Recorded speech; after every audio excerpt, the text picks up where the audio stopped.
Hey everyone, today we're going to be continuing our dive into polynomials, looking at some different sections here on Delta Math. We're going to begin by doing something hopefully pretty easy, and that is identifying what the real solutions are of a polynomial. We're going to use this to eventually start writing equations based off of these real solutions. So basically what we're going to say is if we know what the solutions are of a particular polynomial, in this case we can find them by just looking at places where it crosses the x-axis. Those are called the real solutions. Well, then we could actually write an equation for this polynomial just given these real solutions. So in this first video, we're just going to practice identifying the real solutions, and then as we progress, we'll talk about how we could actually write the equation based off of these real solutions. So this is section 4.1 of your book still. Again, it is talking about polynomials, and we're going to move beyond the terminology and work on finding some equations using the zeros. So let's go ahead and get started. On this first one, I kind of already did that first one, identified the zeros there for you. And that is just circling the places where it crosses the x-axis. So there's actually lots of names for the zeros of a function. We could call these the x-intercepts. We could call them the roots. Again, the zeros would be three names that we could call these. For this, all we're going to do is just type them in. So we've got at 4 is where it crosses. We just want the x value. Set the plus sign to add a couple more.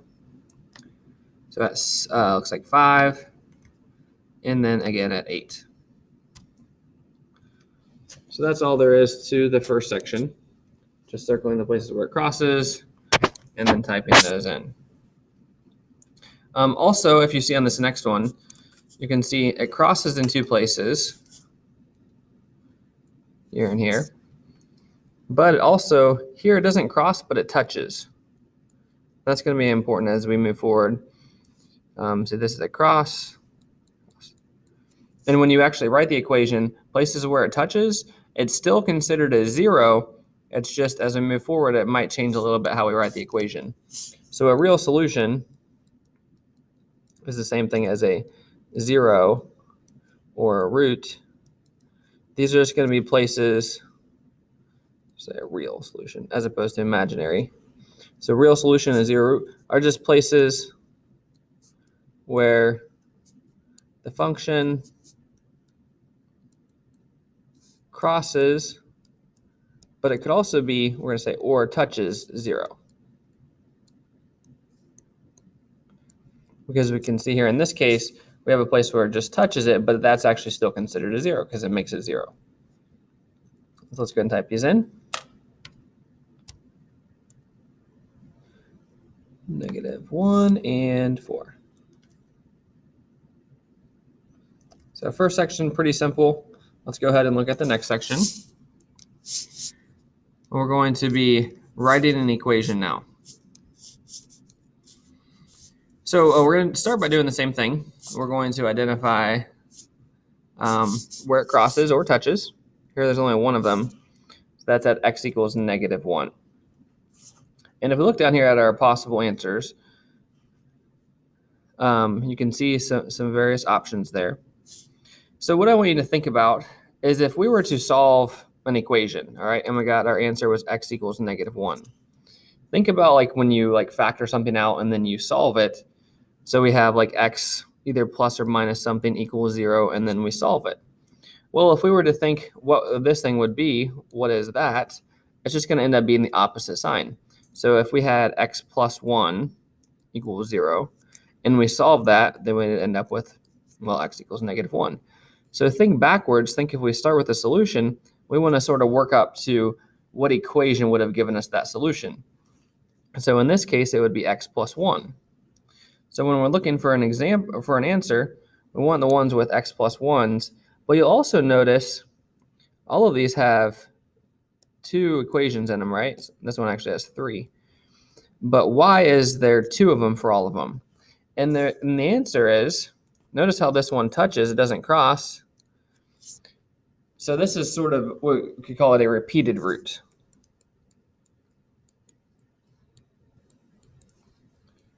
Repeated root. Okay.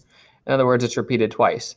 We'll also say in the next couple sections, this we would say it has an even multiplicity. So repeated root or an even multiplicity. In this case, just twice. So it has the same root twice. So that's an even number. So it's an even multiplicity. So that's why it just touches. So the correct answer is going to be this one, because we know it's got to be x plus 1, right? Because the answer was -1. So again, we kind of work backwards. And since it just touches, that means it occurs twice. Now, technically, it could actually have occurred 4 times or 6 times, any even number. But in general, the polynomials we're going to look at will just be twice. So that's going to be our solution. If you're still a little confused on that, just hang with me and you'll see more examples here. Let's go ahead and look at the next one. So again, circle the 2 places. We've got there at 2 and 7. So if we're thinking x equals 2 is our answer and x equals 7 is our answer, if we're to sort of work backwards, that would be, well, x minus 2 equals 0, right? Would be how you would solve that one. So this is sort of the factor we're looking at, the x minus 2.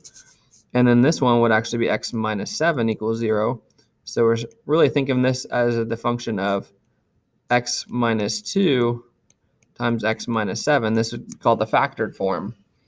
Now, again, notice that this one at 2, it just touches, right?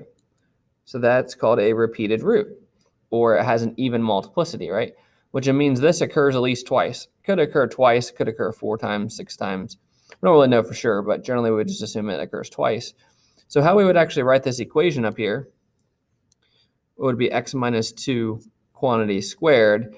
And in the case of the answers that it gives us, it actually just writes the same thing twice. So it's written as x minus 2 times x minus 2 times x minus 7 will be our correct equation, because the minus 2 one there occurs twice because it touches. So in selecting our answer, we want the one with minus 2, and minus 7 there. And we'll do one more here, this section. All right, so this one crosses twice. You're at 4 and 6, so x equals 4 and x equals 6. So we're to think backward, just think the opposite sign. This would end up being x minus 4, right? And this would be x minus 6. Now they both cross. Neither of them just touches and goes back. Since they both cross, they're just going to occur one time. So we would actually say these have an odd multiplicity because they just touch once. In other words, it's cross. Odd multiplicity. Big word. Because they cross. So if it cross, just assume they just cross once. So just root occurs one time. Technically, it could actually be cubed or 5th or 7th. Those would be odd multiplicities as well. But for all of these examples, it's just one time. So our solution then is just going to be x minus 4 times x minus 6 would be our function. And we can find that down here. And there we go. All right, let's go ahead and look at the next section. All right, just slightly different. Let's go ahead and circle our roots here. Some of these are going to have imaginary solutions, and the third one possibly. So in this one, it looks like we got here, here, and here. All right, so let's try to identify these. So it looks like we have like x equals, it looks like about negative 2.5-ish. That's kind of hard to exactly tell. And then it looks like x about positive 2.5-ish. Can't tell exactly again. And then x equals 6, right? Those are our 3 solutions. So this would turn into, now since this is a minus 2.5, this would actually be written as x plus 2.5. Again, we don't know exactly if that's exactly 2.5. We'll just say that. And then this would become x minus 2.5, and this would be x minus 6. So let's look at our options and see which one this could actually be. And you don't really see anything exactly like that. However, if we just think for a second here, the x minus 6 one. So we can eliminate this one, right? And we can eliminate this one. So one of these two has to be correct, one of these other equations. So think about if you were to solve one of these two equations. So we'd have x minus 6 equals 0. So we get x equals 6, right? Now this other one would be x squared minus 3 equals 0. When you solve it, it'd be x squared equals 3. And then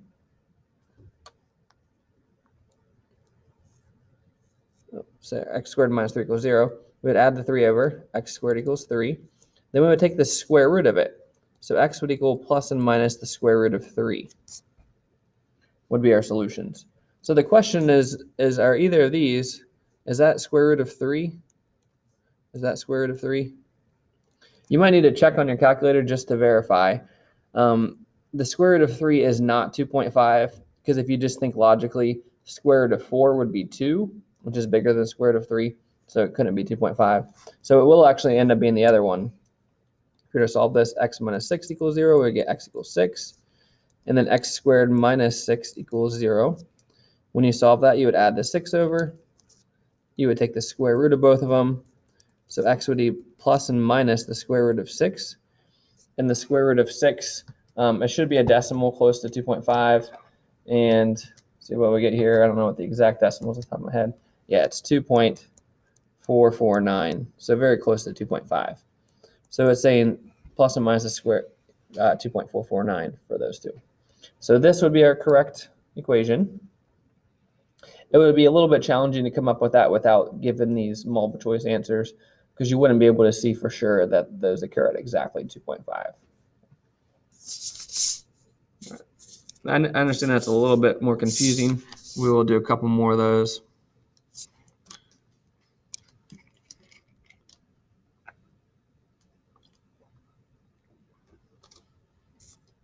Okay, let's take a look at the next one. Looks like we got 3 real solutions here. 2, 3. At x equals -3, x equals -1, x equals +1. So this would become x plus 3. This would become x plus 1. And this would become x minus 1. All right. Now, again, notice our possible solutions. It doesn't give it to us as x plus 1 and x minus 1. So if you think logically, well, let's go ahead and just eliminate what we can. X plus 3 has to be in it. So we can eliminate that one, eliminate that one. And it's got to be either this one or this one. If we were to take this, take this first one here, and we were to actually just write that out, x plus 3 times x squared minus 1, and you were to solve it, this would turn into x plus 3 equals 0, so x equals -3. And this would be x squared minus 1 equals 0, so x squared equals 1. And then when you take the square root, x would be plus and minus 1, which is, we can see up there exactly what we wanted. So they're just writing it a slightly different way. This one would have been if it was plus and minus 2, right? When you solve that, it would be plus and minus 2. So this is our correct answer.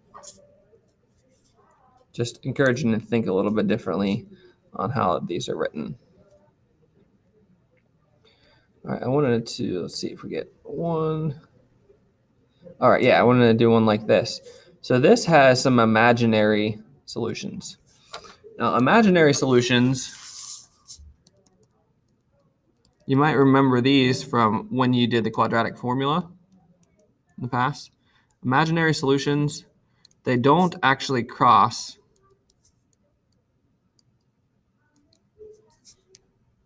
the x-axis because they're imaginary numbers. But what you can think of is sort of like this extra little, you can see this extra little hill here. Somewhere in here, there's actually sort of 2 imaginary solutions sort of hidden in here somewhere. I don't know exactly where, but there's sort of like 2 hidden imaginary answers in there. And you'll see the case when we choose the correct solution here. But these, again, are going to be, I don't know exactly where they occur, but there's 2 imaginary solutions in there. Now, when we just talk about our real solutions, there's only one. That's up here at 6, right? X equals 6. So x equals 6 means we have to have x minus 6 in our answer. We look at the possibilities. x minus 6, that eliminates this one. Oops. And this one. So we're left with these two possibilities. So to determine which of these two actually works, one of these, when we solve it, is actually going to give us real solutions. You can see when we solve this one, if you were to solve it, we would get x minus 6 is 0, so x is 6, that works. X squared minus 4 equals 0. We get x squared as 4. So x is actually plus and minus 2 because we take the square root. But we didn't get plus and minus 2. It didn't cross those two. So this is not correct.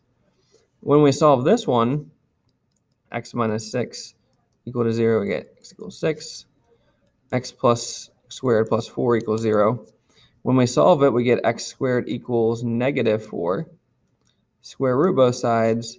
If you recall, this is actually equal to plus and minus 2i. That's how we'd write that. These are imaginary solutions, which is actually exactly what we said. There should be two imaginary solutions in there. The only real solution is this x equals 6.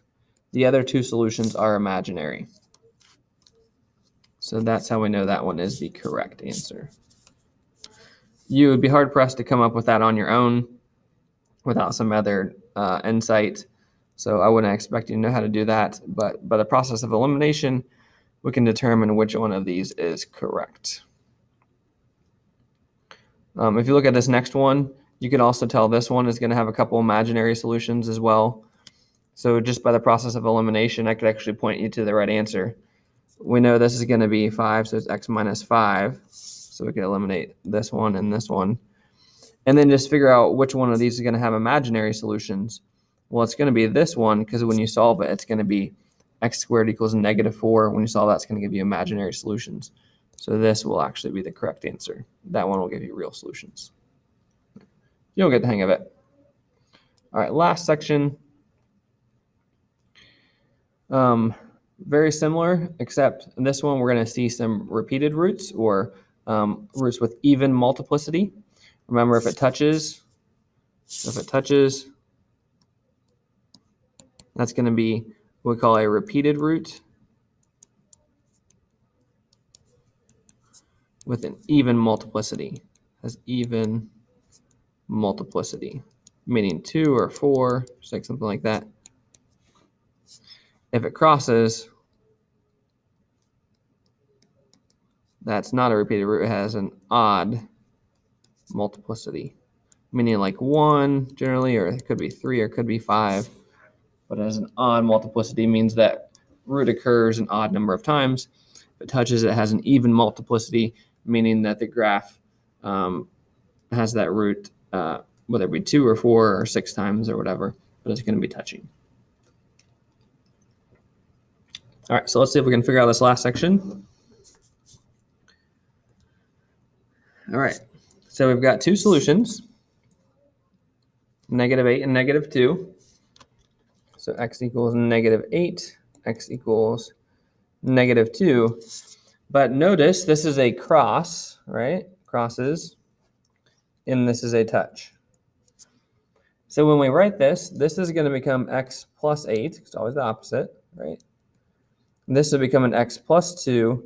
But since it touches and it does not cross, it just sort of hits and bounces off, that's going to occur twice. So I'm going to put a squared out around the parentheses. That tells me it has an even multiplicity. It occurs twice. So we should just be able to go ahead and identify our answer. And it looks like it is that. It doesn't matter the order. You can switch the order around. It's going to be that first one there, x plus 2 quantity squared times x plus 8.